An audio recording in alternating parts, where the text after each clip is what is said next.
Hello, welcome back. Question number 15. The curved surface area of a cone with radius 7 cm is 550 cm square. The slant height of the cone is 4 option തന്നിട്ടുണ്ട്. ഇവിടെ കോണാണ് പറഞ്ഞിരിക്കുന്നത്. അപ്പോൾ ഉടനെ ഒരു കോണിൻ്റെ figure അങ്ങ് വരയ്ക്കുക. എന്നിട്ട് പറഞ്ഞിട്ടുണ്ട് the curved surface area of the cone എത്രയാണ് 550 എന്ന് പറഞ്ഞിട്ടുണ്ട്. ഇനി നമുക്കറിയാം curved surface area of the cone is equal to pi R l. ഈ ഒരു ഇക്വേഷൻ നമ്മൾ പഠിച്ചിട്ടുണ്ട്. ഇത് നമ്മൾ കാണാതെ പഠിച്ചു വയ്ക്കുക. Curved surface area of the cone is pi R L.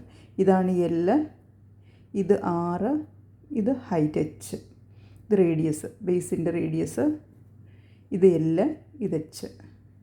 അപ്പോൾ കോണിൻ്റെ കേർഡ് സർഫസ് ഏരിയ എന്ന് പറഞ്ഞാൽ ഈ പോർഷൻ്റെ ഏരിയയാണ്, ഈ പോർഷൻ്റെ ഏരിയയാണ്. ഇനി കർവായിട്ട് നിൽക്കുന്ന ആ പോർഷൻ്റെ ഏരിയയാണ് കേർഡ് സർഫസ് ഏരിയ. അതിൻ്റെ ഇക്വേഷൻ പൈ ആർ എൽ ആണ്. അപ്പോൾ നമുക്ക് വാല്യൂസ് ഇട്ട് കൊടുക്കാം. Radius is the curved surface area of the cone with radius 7 cm is 550 cm square. Curved surface area 550 cm square ആണ് തന്നിട്ടുണ്ട്. 550 ഈക്വൽ ടു പൈക്ക് പകരം 22/7. ആറ് തന്നിട്ടുണ്ട് 7 വിത്ത് ബേസ് റേഡിയസ് 7 ആണെന്ന് പറഞ്ഞിട്ടുണ്ട്. 7 ഇൻറ്റു എല്ലാണ് നമുക്ക് കണ്ടുപിടിക്കേണ്ടത്.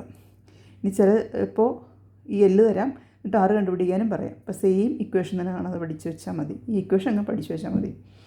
അപ്പോൾ ഇങ്ങനെ ഇട്ടു.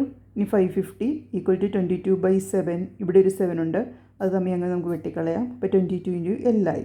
ഇനി നമുക്ക് ഇപ്പുറത്തോട്ട് കൊണ്ടുവരാം, വേരിയബിൾ ഇപ്പുറത്ത് നമുക്ക് കിട്ടാൻ വേണ്ടിയിട്ട്. അപ്പോൾ 22 L is equal to 550. Then L is equal to 550/22. 11 കൊണ്ട് നമുക്ക് ഡിവിഷൻ ചെയ്യാം. അപ്പോൾ 11 2s are 22, 11 5s are 55. ഈ 0 അങ്ങനെ ഇട്ട് കൊടുക്കാം. 2യും 50യും കൂടെ പോയി 25. അപ്പോൾ 25 cm ആണ് ആൻസർ. അതിവിടെ ഓപ്ഷൻ നമ്പർ എയിലുണ്ട്.